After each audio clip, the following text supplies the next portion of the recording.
Buenos días, estamos en la casa del señor José Miguel Ayala. Él es oriundo de Sozoranga y es tal vez la única persona que todavía sobreviva a las anécdotas y fue testigo a lo que antecedió a la muerte de Nahum Briones, y él es un testigo directo y una versión fidedigna de cómo fue el cadáver de Nahum Briones y cómo sucedieron los hechos después de la muerte de Nahum. Así es que nos vamos donde el señor José Miguel para hacerle la entrevista aquí en su casa, en la parroquia de Cruzpamba, en Celica.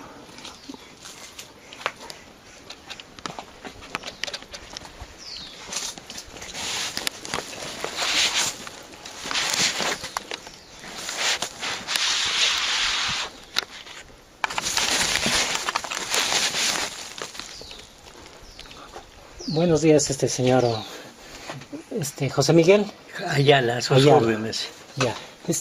Disculpe, ¿usted en qué año es nacido?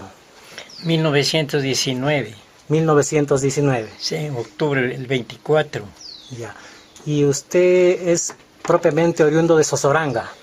No, yo pertenecía cuando nací a una comunidad que pertenece a Colaizaca. Ah, ya.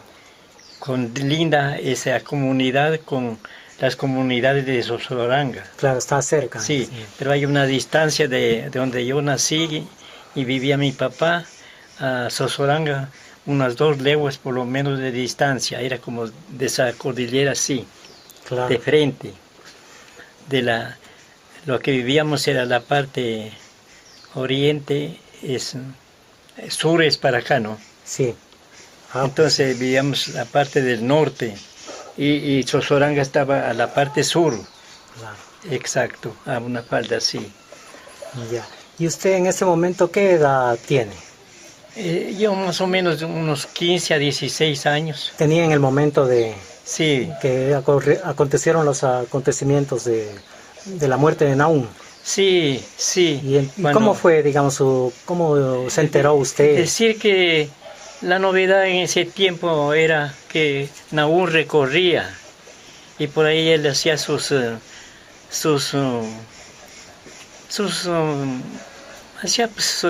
asaltos, que también protegía, y era un hombre que él más se llevaba con los pobres trabajadores y que era muy generoso con la gente pobre, generoso.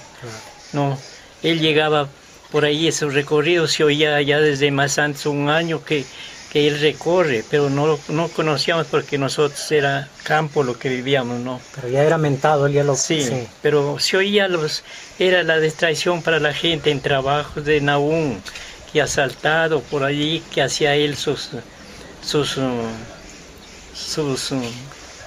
hechos, por ejemplo. Sus andanzas. Se oía que por Catacocha, por allá, a una casa de unos viejitos, por allí que vivían, él llegó una noche y pidió posada. Entonces que les dijo que le preparen una merienda. A fin, de todos modos le prepararon porque no tenían casi cómo. Entonces, preparó la merienda, es que les dijo, denme una posadita. Entonces le dieron posada. En la sala que él le dieron posada, él se acostó a un rincón, ahí así en el suelo, pidió cama para unas cobijitas para allí dormir. Sería más o menos ya tarde de la noche cuando golpearon la puerta. Abran la puerta, les habla Nahum. Entonces, pero otros se hacían pasar por Nahum. Sí, otros vandalajes que han nacido. Entonces, no, pues, los viejitos, entonces de esa sala pasaba un cuartito que ellos dormían. Ellos ya cerraron la puerta y él quedó ahí en la sala de entrada. Pero era campo. Claro. Sí. Ese campo llaman por acá bramaderos. Bramaderos. De Empalme más arriba. Allí en ese sitio. Claro. Se oían las noticias. Claro. Entonces cuando de ver que ya lo mentaron a Nahum, y él ha sido Nahum el que estaba ahí posando, durmiendo. Y llegan otros en pos de Nahum, que abra la puerta, les habla Nahum. Entonces él, de ver que ellos adentro, pues, no, ya viejitos no se levantaban tampoco a abrir la puerta. Entonces él aquí pues, estaba ciñéndose el cincho. Ellos como no vieron quién era, ni sabían. Claro, estaba Nahum ahí. Sí. Entonces y ellos que golpeaban la puerta, y él se levantó ya bien equipado, ya Nahum. Entonces es que se apegó a la puerta, que dijo, ábranle la puerta, ábranle. Entonces el señor, ya desde que era un anciano de unos 60, 70 años, claro, el dueño de casa, que sean los dos viejitos, así como nosotros vivimos aquí dos. Claro. Entonces cuando de todos modos se levantó y le destrancó la puerta, y le empujaron la puerta, y entró pues, uno con el arma. En tanto en lo que entró el primero, han llegado 3 a bestia. Esos han sido los que le exigen que abra la puerta. Ese era un cuento, ¿no? Ahí claro, eran los hazañas que él por ahí hacía. Pero aún los repelió, sí, los exacto. rechazó. Entonces cuando el Señor le abrió la puerta y entró pues ya con un foco y lo enfocó y cuando Nahum, tal vez que lo disparó, y cayó. Entonces los otros de afuera que le querían seguir, dejaron ahí las bestias y zafaron. Entonces, claro, él desde que... defendía a los pobres, más bien. Se defendía a los pobres. Entonces ya hizo así tarde la noche, y dejaron las bestias allí, y se zafaron los otros 2, se fueron. Le corrieron. Entonces él ya de ver que ya pues, cayó el uno y los otros zafaron, pues entonces que le dijo, vea señor, ahorita mismo váyase a Catacocha y denuncie que lo asaltaron y que Nahum lo defendió. Claro. Entonces el señor de veras bien mandado fue y denunció, y cuando vinieron ya de Catacocha las autoridades, la verdad salió el muerto, pero las bestias, entonces él ha escogido la mejor bestia, Nahum, y se ha jugado ya. Pero Nahum defendió a la gente pobre, ¿verdad? Claro, sí, defendiendo a los dueños de casa, a los 2 viejitos. Entonces, cuando fueron la autoridad, pues la verdad, y Nahum ya se jugó, escogiéndose la mejor bestia y se fue. Se fue. Oiga, don José. Ese era un cuento. Claro. Ahora quiero que me cuente usted, digamos que usted vio el cadáver de Nahum Briones. Verá. Sí. Entonces así era ese tiempito por allí cuando mi papá ya había sabido que vuelta lo están rodeando y que ya andan atrás de Nahum por esos lugares. Era al otro lado ya, tanto a la comunidad de Colayzaca, la comunidad de Sozoranga, que era a la parte sur.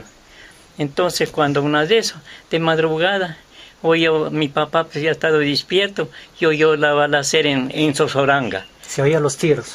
Oyó, sí, disparos ya entre las 5 de la mañana. Entonces cuando mi papá hizo la bulla, ya lo acorralaron a Nahum, porque es que la tropa andaba atrás estos días. Entonces cuando yo, pues, como ya estaba grande y me desperté en la bulla que él hacía, y de veras la tronazón en Sozoranga. Entonces yo le digo a mi papá, mándenos papacito a ver. Entonces dijo, váyanse, vayan.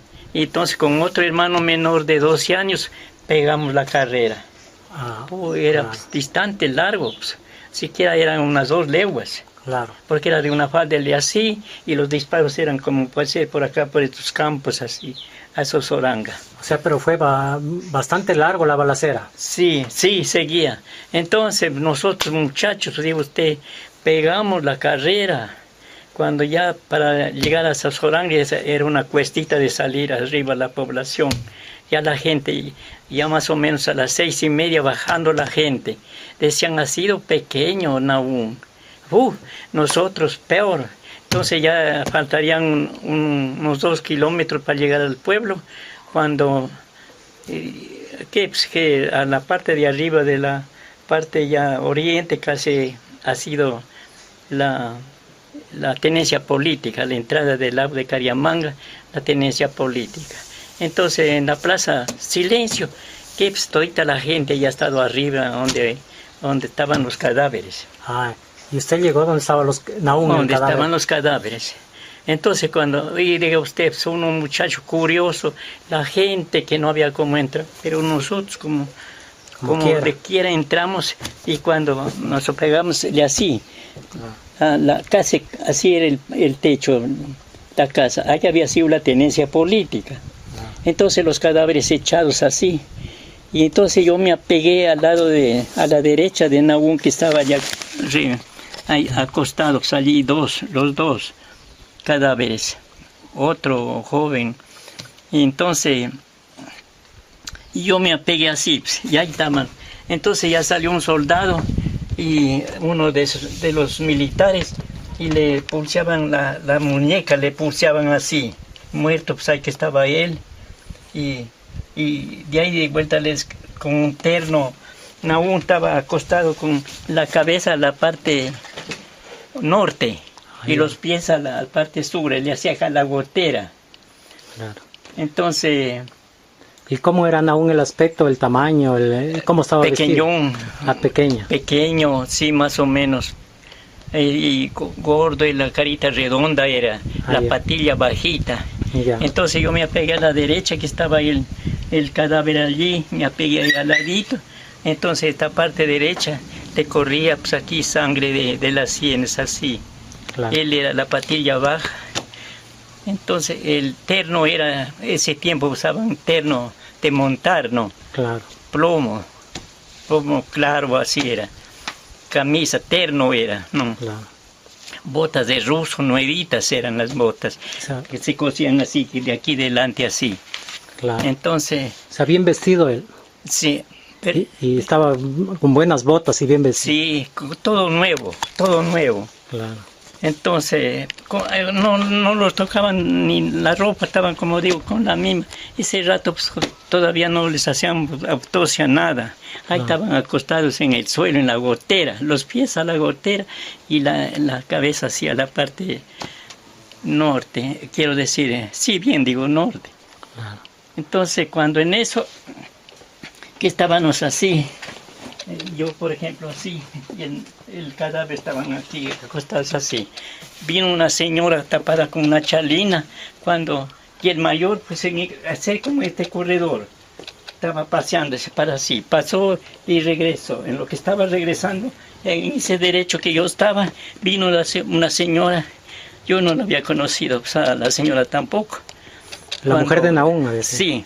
Ha sido la esposa de Nahum. Cuando lo que pasaba el mayor así, le dijo, te crees valiente por estos mamarrachos, le dijo así. Y el mayor la regresó a ver y siguió nomás para arriba, al corredor arriba. Cuando arribita ha sido, que haya sido la tenencia, y más arribita otra pieza ha sido, que han estado la tropa ahí dentro durmiendo. Ya, pues, no, claro. Con las armas. Cuando llegó a la puerta y les dijo, el pelotón le dijo, armarse y equiparse, y adelante solo. Y él se fue nomás, porque en esta dirección pasaba el camino a Cariamanga, de Sozoranga a Cariamanga, hacia la parte sur. Claro. Entonces, cuando salió la tropa, ya con armas y equipo, y lo siguieron nomás. Entonces la gente se quedó. Carajo, dijo que algo le contestaba el mayor, lo disparaba, porque ella venía con el revólver debajo de la chalina. O sea, tenía intenciones de dispararlo. Sí, sí. Claro. Se escapó, le decía a la gente, y comenzaron la gente a desfilarse, a retirarse, porque dijo que unos han pensado que de por allí iban a dar fuego a las señores o algo. No, así es que nosotros también ya nos retiramos. Que ahí sí ya no supimos más. ¿Y los cadáveres quedaron allí? Ay, que estaban echados. Pero se supone que Nahum tal vez él mismo se dio el tiro, porque usted me decía que tenía el huequito aquí. Claro, él le corría sangre así. Después del comentario, que cómo había sido abajo, porque de allí a 1 kilómetro es lo que, al pie de la población bien abajo, hay un Hawái así, que baja por el pie de la poblacioncita, y de allá bajaba otro Hawái, y aquí ha habido una piedra grande que hayan tenido como ya estudiado para allí escaparse en un caso de esto.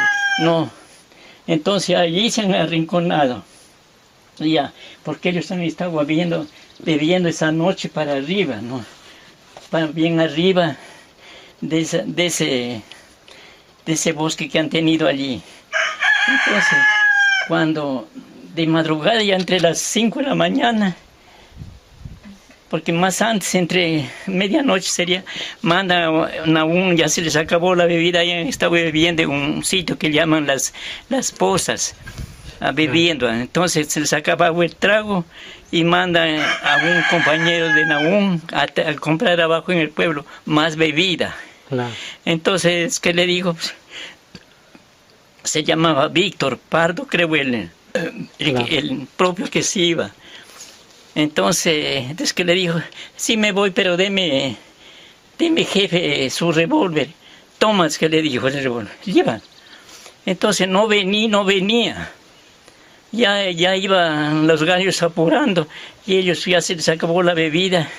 Cuando dice que salió pues, la señora para afuera con una hija, cuando la chica es que vio ahí un militar que alzó la cabeza, mamitas, que le dice, ver los soldados.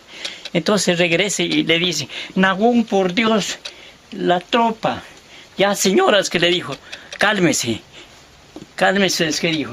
Y cuando acordaron, salió de ahí dentro de que han estado en la pieza, esperando la bebida que no llegaba. Claro. Entonces, cuando él, por en medio de la tropa, se fue, y los otros pegaron atrás, otros se quedan, han estado adentro los demás, y se meten por ahí unas piedras grandes, y se quedan, y se pegan atrás de él, ya disparándole. Eso ha sido la balacera, por ahí para abajo, hasta que llegaron abajo. Abajo entonces llegan 3. Uno ha sido de Sozoranga, un primo de Nahum y Nahum. Entonces se han metido en esa cueva y disparaban de allá. Era un bordo así de un Hawái. Disparaban de acá, no podían tampoco porque ellos estaban emboscados allí, del pueblo más o menos 1 kilómetro abajo, donde fue muerto. Entonces ya aclaraba el día, es que el propio que ha ido a comprar el aguardiente, ya les dijo que si Nahum se va, es que dijo, ni sé cómo así les dijo él, que solo que le suelten una dinamita, es que dijo allí, ahí sí pueden matarlos. Claro. Entonces ordena el mayor que vayan a tener una dinamita y le sueltan. Entonces Nahum ha sido el primero que ha estado así al bordo, ahí debajo, y los otros 2 han estado acá a la entrada. Y la dinamita les coge a los 2, a los 12, la dinamita. Y él se queda. Y de ver que ya eran muertos los otros, pegó el salto afuera y salió, era una pampita allí. Es que le dijo, Teofilios, que le dijo, estoy rendido. Habla serio, es que le dijo, estoy rendido. Entonces es que se le fue, salió Nahum afuera, y el mayor también que se venía, y cerca de llegar es que pasa un revólver. Decían que era una compostura del mayor. Sacó el revólver y lo disparó. Y como eran ya que el día estaba aclarando, y la bala le pasa al mayor chomuscando el abrigo. Él les ha mostrado que, ve, por aquí ha pasado la bala. Le ha rozado la bala. Eso. Entonces, eso era el comentario que había hecho Morocho, el mayor de la tropa. Entonces, que era así, pero vuelta decían que no, que Nahum lo disparó y él mismo se disparó el balazo en las sienes. Claro. O sea, no lo pudieron matar. Estaba porque yo sí le vi pues, que le corría aquí de la sangre en la mejilla, sí, ¿no? Claro. O sea, no lo pudieron matar, sino que él mismo se disparó. Que se disparó él mismo. Claro, porque usted también le vio que tenía. Sí, ese era el comentario allí. Y de ahí sí, cuando se fue la tropa, hicieron el comentario, que si le ha hablado el mayor, dice, lo disparaba, porque la señora ha ido con arma. Claro. Y harían unos 2 meses lo que se había casado con una señora de Sozoranga. La señora se llamaba Dolores Jaramillo. Ah, ya. Sí, una señora, yo ya la vi ya de más o menos de unos 30 años. Claro, a 40 por ahí era, ya no era jovencita. claro, Entonces ahí se desbarató ya todo cuando la tropa se fue, claro. porque la gente ya se puso tímida de que de por allá podría la tropa disparar a las señores o alguna cosa. A la señora, claro. De ahí nosotros también nos quitamos de allí, nos venimos y ya nos volvimos a la casa. Claro. Así fue. Ya, muchísimas gracias, don José Miguel. Yo le agradezco mucho por esta entrevista, que esta creo es la única y muy fidedigna de los acontecimientos de la muerte de Nahum Briones. Sí. Y yo le agradezco bastante, y esta historia pasará a la historia de la provincia de Loja como una representación de la vida rural y de la injusticia social que vivía la provincia de Loja. Y Sí. yo le agradezco bastante, don José Miguel. Ya muy y espero bien. estar otro día por Eso su es lo casa que yo también. puedo, como digo, estoy informando por lo que vi yo. Y de ahí nosotros no conocíamos tampoco, ni mi papá, sino que allí lo conocí yo y le doy exacta el informe, cómo fue y cómo sucedió y qué es lo que pasó a la última hora ya. La tropa se fue porque temieron, pero como digo, la señora se quedó ahí ahí ya ella misma llevado al cadáver a la casa. Claro. Seguro a la velación para velarlo. De allá no vimos más nada. Ya. Muchísimas todo. gracias.